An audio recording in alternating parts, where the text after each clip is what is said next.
So நாங்களும் Christ காலேஜும் சேர்ந்து இந்த ஜாப் ஃபேரை கண்டக்ட் பண்ணியிருந்தோம். ஸோ இதுதான் இந்த காலேஜில் ஃபஸ்ட் டைம் ஜாப் ஃபேர் நடக்குது. ஸோ இதுவரையும் வந்து பார்த்திங்கன்னா 150 பேருக்கு மேலே அரௌண்ட் 150 பீப்புள் வந்து ரெஜிஸ்ட்ரேஷன் பண்ணியிருந்தாங்க. ஸோ ஸ்டூடெண்ட்ஸும் ரொம்ப நல்லா இன்ட்ராக்ஷனாக ரொம்ப இன்ட்ரெஸ்டடாக வந்து எல்லாம் அட்டன் பண்ணாங்க. ப்ளஸ் இங்கே இருக்கிற ஸ்டாஃபு, இங்கே இருக்கிற ஃபாதர்ஸு, இங்கே இருக்கிற எல்லாமே ஸ்டாஃப் மெம்பர்ஸும் ரொம்ப சப்போர்ட்டிவாக இருந்தாங்க. இது வந்து அப்கமிங் டேஸில் இன்னும் கொஞ்சம் பெட்டராக மாறும். இன்னும் அப்கமிங் ஃபியூச்சர் ஜென்ரேஷனுக்கு ரொம்ப ஹெல்ப்ஃபுல்லாக இது இருக்குன்னு நான் நம்புகிறேன்.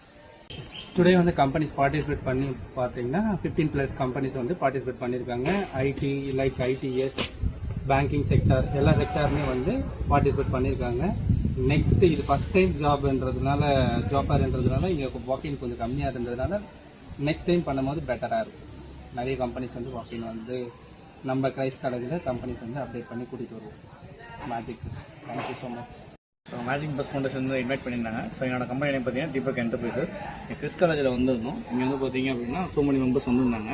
ஸோ இங்கே பார்த்தீங்கன்னா ஒரு 20+ மெம்பர்ஸ் வந்து நமக்கு இன்டர்வியூ எடுத்துருந்தோம். எல்லாருமே செலக்ட் ஆகிருக்காங்க. ஸோ அப்கமிங் நான் ஃபியூச்சரில் இன்னும் மோர் கேண்டிடேட்ஸ் நாங்கள் எதிர்பார்க்குறோம். ஸோ ஒரு கண்டினியூஸாக அதை பண்ணுங்கள், ரொம்ப நல்லா இருக்குது. தேங்க்யூ. கொரட்டூர்லேருந்து வரேன். நான் பவித்ரா. இந்த காலேஜ்க்கு எங்களுக்கு வந்து நியூ எக்ஸ்பீரியன்ஸாக இருந்துச்சு. அதே மாதிரி இந்த ஜாப் ஃபேர் வந்து நல்லாவே நடத்தினாங்க. நிறைய கம்பெனிஸ்லேருந்து வந்திருந்தாங்க. யூஸ்ஃபுல்லாக இருந்துச்சு ஃப்ரெஷர்ஸ்க்கு. தேங்க்யூ.